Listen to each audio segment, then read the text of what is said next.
এবার চন্দ্রের সব মিথ্যে সবার সামনে ফাঁস করে দিল মিঠিল আর কমলিনী। হ্যাঁ বন্ধুরা, এমনটাই দেখা যাবে। তাই সম্পূর্ণ জানতে ভিডিওটিতে লাইক দিয়ে চ্যানেলটি সাবস্ক্রাইব করে দেখতে থাকুন। গল্পের শুরুতে দেখা যাবে বুবলাই ঠাম্মিকে বলে, ঠাম্মি তুমি এতদিন বলেছো না যে মাকে তুমি খুব শাসনে রেখেছো, যদি শাসনে রাখতে আজকে এই দিনটা আমাদের দেখতে হতো না। তখন বর্ষা বলে, অতি শাসন করে আজকে এই অবস্থা। তখন কমলিনী বলে, বর্ষা? তখন বর্ষা বলে, না মামুনি, তুমি না এখন আর আমাকে কিছু বলতে পারবে না, কারণ সেই অধিকারটা তুমি এবার হারিয়েছো। তাই প্লিজ তুমি এসব একদম বলবে না। তুমি কি করছো এখন? আমি তো আমি যদি আমার স্বামীর সঙ্গে এরকম করতাম, তাহলে কি তুমি মানতে পারতে? আর আমরা ছোটরাই তোমাদের কাছ থেকে কি বা শিখবো বলো? তুমি এখন তোমার স্বামীকে ছেড়ে চলে যাচ্ছ, তাহলে তোমার কাছ থেকে আমরা কি শিখবো? কি শিখার আছে? তখন কমলিনী বলে, শোনো, তোমাকে না আমি কিছু শিখাতে চাই না, কোনো কিছু শিখানোর ইচ্ছাও নেই। আমি আমার মতো একটুখানি থাকতে পারবো না? এটার কি আমার অধিকার নেই? কেন অধিকার থাকবে না যে আমি আমার মতো থাকতে পারবো না? তখনই বাবিল বলে, আচ্ছা মা, কিন্তু আমরা সবাই তো তোমাকে বলছি যে বাবাকে মেনে নিতে, কিন্তু তুমি কেন বাবাকে মেনে নিতে পারছো না সেটাই তো বুঝতে পারছি না। বাবা এমন কি করেছে যে তুমি মেনে নিতে পারছো না? তখন এই কথা শুনে কমলিনী চমকে যায়।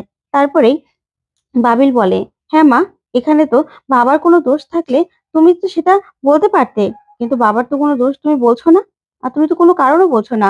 তখন মিঠিল বলে, হ্যাঁ মা, বাবার এখানে কি দোষ বলো? বাবার তো কোনো দোষ নেই। এত বছর মানুষটা না হয় সবকিছু ভুলে গিয়েছিল, তাহলে সেটা কি দোষ নাকি বাবার? তুমি কেন সবকিছু বলছো না? আর বাবাকে তুমি কেনই বা ক্ষমা করতে পারছো না? বাবার সঙ্গে কেন থাকবে না মা তুমি? কেন এসব কথাগুলো বলছো? তখন কমলিনী বলে, দেখো মা, হ্যাঁ, তোমাদের কাছে আমি বলতেই পারি, দেখো, কিন্তু আমি শাঁখা সিঁদুর এগুলো পরবো না এই বয়সে এসে। আর সেটা কি আমার ইচ্ছেটার কেউ মূল্য দেবে না? আমার ইচ্ছেটা কি আমি রাখতে পারবো না? তখন মিঠি বলে, হ্যাঁ মা, শাঁখা সিঁদুর ছাড়া তুমি থাকতেই পারো, কিন্তু কেন তুমি বলছো বাবাকে ডিভোর্স দেবে? কেন দেবে? তখন ঠাম্মি বলে, শোনো বৌমা, তোমাকে তুমি এই বাড়িতে থাকতে পারবে না তাহলে। তখন খুরচি বলে, আচ্ছা, আমার দাদা তো এতদিন পরে ফিরে এসেছে বৌদি, তাহলে তুমি দাদাকে কেন মেনে নিতে পারছো না বলো? তুমি শাঁখা সিঁদুর না হয় নাই পড়লে, তুমি তো আমার দাদার সঙ্গে একসঙ্গে থাকতে পারো, কারণ তুমি তোমার ছেলে মেয়েরা আছে, সবার সঙ্গে একসঙ্গে থাকবে। এখানে আমার দাদার দোষটা কোথায়? সেই মানুষটা এতদিন সবকিছু ভুলে গিয়েছিল, সে এখানে চলে এসেছে, তাহলে তুমি কেন মানুষটাকে এত অপমান করছো বলো তো সবার সামনে? তখন চন্দ্র বলে, আচ্ছা তোমরা চুপ করবে, না হলে কিন্তু এখান থেকে আমি চলে যাব। তখন ঠাম্মি বলে, না বাবা, তুই এখানে বস, তুই বসে খা, তোর কোনো দোষ তো নেই। তখন চন্দ্র বলে, আচ্ছা বারবার করে কেন আমাকে এইভাবে অপমান করছো? কেন করছো? আচ্ছা কমলিনী, তুমি যা চাও তাই হবে। কোথায় সই করতে হবে আমাকে বলো, আমি সইটা করে দেবো। তখন সেখানে নতুন আসে। তখন ঠাম্মি বলে, হ্যাঁ রে নতুন, তোকে আমি কি দায়িত্ব দিয়েছিলাম, তুই কি দায়িত্ব পালন করেছিস? তখন নতুন বলে, দেখো মাসি, আমি যা বলার বলেছি, এখন কেউ যদি কিছু না শুনে তাতে তো কিছু করার নেই, তবে আমি একটা সিদ্ধান্ত নিয়েছি। তখনই এই কথা শুনেই অবাক হয়ে যায় সবাই। আর ঠাম্মি বলে, কি সিদ্ধান্ত নিয়েছিস তুই? আর এদিকে চন্দ্রও বলে, হ্যাঁ রে, কি সিদ্ধান্ত নিয়েছিস তুই? তখন নতুন বলে, আমি চলে যাব, আজকেই চলে যাব। তখনই চন্দ্র বলে, কেন, তোরও কি আমাকে ভালো লাগছে না? তুইও কি আমাকে ছেড়ে চলে যেতে চাস নতুন? তুই তো আমার পাশে একটু বসলিও না, বস না আমার পাশে। তখন নতুন বলে, না রে চন্দ্র, তোকে আমার ভালো লাগবে না কেন? কিন্তু আমারও তো জায়গা আছে, আমি কোয়ার্টার্সে চলে যেতে চাই আমার জায়গায়। তখন এই কথা শুনে সবাই অবাক হয়। তারপরে দেখা যাবে কুর্চি বলে, কেন নতুন দা, তুমি হঠাৎ করে কেন চলে যাবে বলো তো? তখন নতুন বলে, আমারও তো কাজ আছে, তাই না, আমারও তো যেতে হবে। তখন কুর্চি বলে, না, বাড়িতে এত সমস্যা, এত কিছু হচ্ছে, তার মধ্যে তুমি চলে যাবে? তখনই দেখা যাবে বুবলাই বলে, আচ্ছা, ওনারও তো কাজ থাকতে পারে, এই মানুষটা চলে যেতে চাইছে, তাহলে তাকে কেন তোমরা আটকাতে চাইছো বলো তো? কেন আটকাতে চাইছো? তখন নতুন বুবলাইয়ের দিকে তাকায়। ওইদিকে মিঠি বলে, আচ্ছা নতুন কাকু, দেখো না, মা এমনিতে বাবাকে মেনে নিতে চাইছে না, বাবার সঙ্গে একসঙ্গে থাকবে না বলছে, আমরা কোনো রকম কোনো ডিসিশনে আসতে পারিনি এখনো, এর মধ্যে তুমি চলে যাবে? কেন, কেন তুমি চলে যাবে নতুন কাকু? মাকে একটু বোঝাও না, তুমি অন্তত একটু বোঝাও। তখন নতুন বলে, আমি যা বোঝানোর বুঝিয়েছি, আর তাছাড়া আমি আরেকটা সিদ্ধান্তও নিয়েছি। তখন এই কথা শুনে সবাই বলে, আচ্ছা, কি সিদ্ধান্ত নিয়েছো তুমি নতুন কাকু? তখন বাবিলও বলে, হ্যাঁ নতুন কাকু, তুমি কি সিদ্ধান্ত নিয়েছো? তারপরে নতুন বলে, হ্যাঁ বলবো তো, সেই জন্যই তো এখানে এসেছি। ওদিকে দেখা যাবে ঠাম্মি বলে ওঠে, আচ্ছা এই যে বৌমা, বৌমা আমার ছেলেটা এতদিন পরে এসেছে, কিন্তু আমার ছেলেটাকে এই বাড়ি থেকে তাড়ানোর জন্য উঠে পড়ে লেগেছে। তখন কমলিনী বলে, না না মা, আপনার ছেলেকে আমি তাড়াবো কেন? আমার এই বাড়িতে থাকার অধিকার নেই, আমি চলে যাব।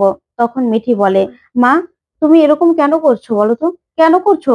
তুমি কেন একসঙ্গে বাবার সঙ্গে থাকতে পারবে না? বলো না, কোনো কারণ থাকলেও সেটা আমাদেরকে বলো। তখন কমলিনী বলে, না মা, আমি এই বয়সে এসে আমার ইচ্ছাটাকেই আমি গুরুত্ব দেব। আমার ইচ্ছে, তাই আমি তোমার বাবার সঙ্গে থাকতে পারবো না মা। এই নিয়ে আমাকে প্লিজ কেউ জোর করো না। এতটুকু অন্তত আমার ইচ্ছে মতো আমি থাকতে পারি। তখন ঠাম্মি বলে, হ্যাঁ, আমার ছেলে, আমার ছেলে ফিরে এসেছে বলেই তো তোমার এত দুঃখ কষ্ট, তাই তো? তোমার একদম সহ্য হচ্ছে না আমার ছেলেকে, তার জন্যই তো এত কিছু করছো। আমার ছেলেটাকে তুমি একটু শান্তিতে থাকতে দিতে চাও না। আমার ছেলেটা চলে এসেছে, এখন আর এখন আর তোমার যা ইচ্ছে তাই করো। তারপরে দেখা যাবে নতুন বলে, একটা সিদ্ধান্ত আমি জানাতে চাই। আমি আমি বিয়ের সিদ্ধান্ত নিয়েছি, আমি বিয়ে করছি। তখন চন্দ্র বলে, হ্যাঁ রে নতুন, কাকে কাকে বিয়ে করছিস তুই? তখনই বর্ষা বলে ওঠে, তা নতুন কাকু কাকে বিয়ে করছেন? আমরা কি তাকে চিনি? তখনই নতুন বলে, তোমার তো দেখছি অনেক কৌতূহল বর্ষা। তখন বর্ষা বলে, হ্যাঁ, কৌতূহল তো থাকবেই নতুন কাকু, তা আমরা কি তাকে চিনি?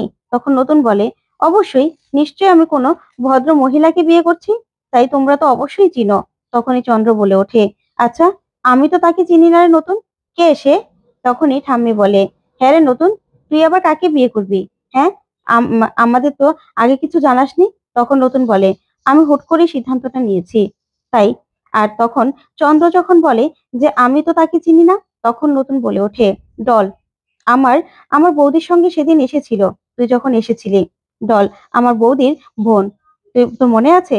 তখনই চন্দ্র বলে, হ্যাঁ হ্যাঁ, মনে আছে তো, খুব মিষ্টি মেয়ে। তখন নতুন বলে, হ্যাঁ, আমি তাকেই বিয়ে করছি। তখন এই কথা শুনে কমলিনী খুব কষ্ট পায়, আর কষ্ট পেয়ে নতুনের দিকে তাকিয়ে থাকে। তখন নতুন বলে, তার জন্যই আমাকে চলে যেতে হচ্ছে, আমি চলে যাব এখান থেকে। আর বৌঠান, আমি তোমাকে যে কথাগুলো বলেছি, আশা করি ভেবে দেখবে।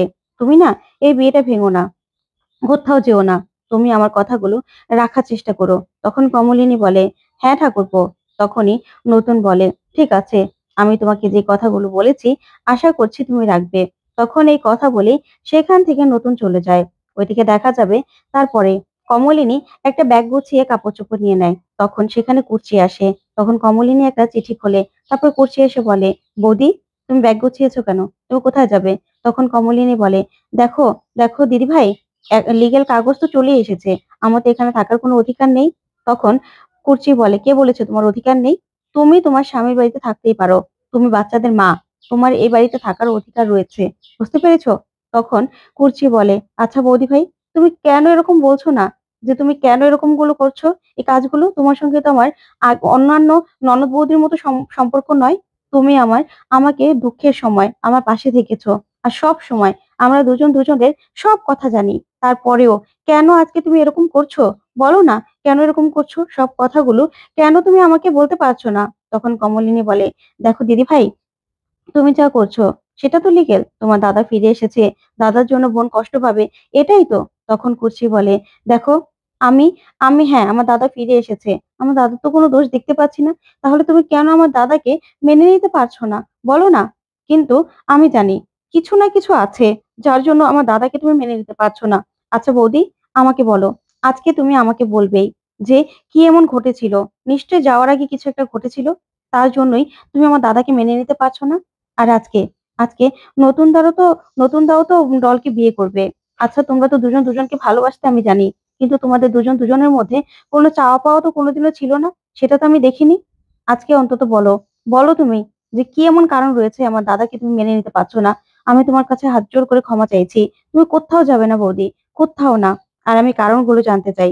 তখন কমলিনী বলে, সত্যিই তুমি কারণগুলো জানতে চাও দিদি ভাই?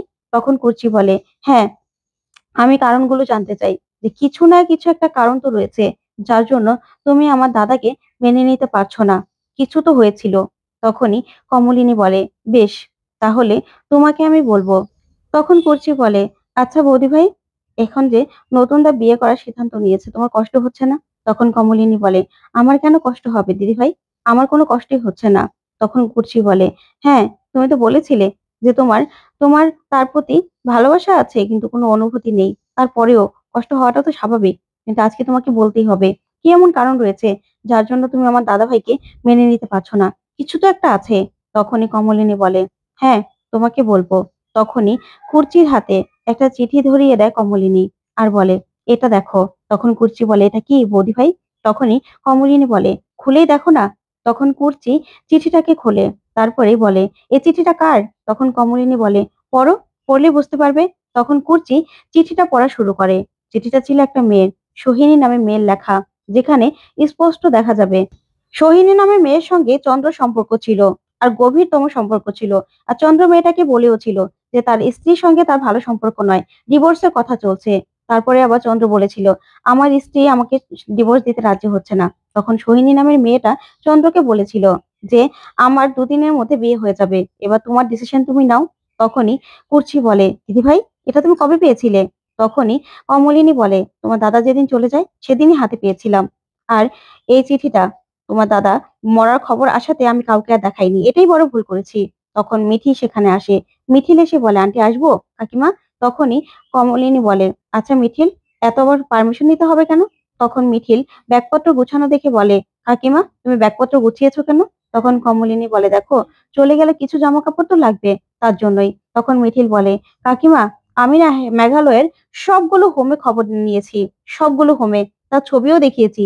কিন্তু মেঘালয়ের কোনো হোমে এই মানুষটা ছিল না। এই চেহারার মানুষটা ছিল না।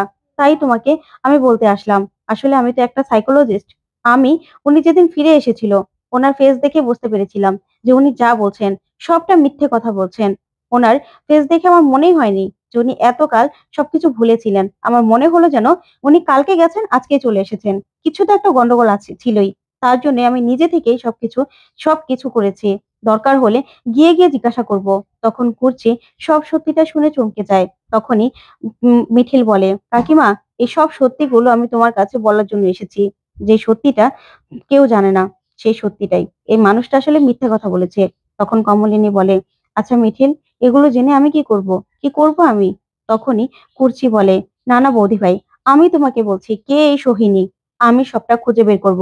খুঁজে বের করবই আমি। আর এতদিন দাদা কোথায় ছিল সেটাও আমি খুঁজে বের করব।" তখনই মিঠিল বলে, "আচ্ছা কাকিমা, কি হয়েছে গো? এই সোহিনী কে? কে এই সোহিনী?" তখনই কুর্চি বলে, "সব বলবো, সব বলবো।" তো বন্ধুরা, এবার কি তাহলে সব সত্যিটা বেরিয়ে আসবে? তোমাদের কি মনে হয় কমেন্ট করো।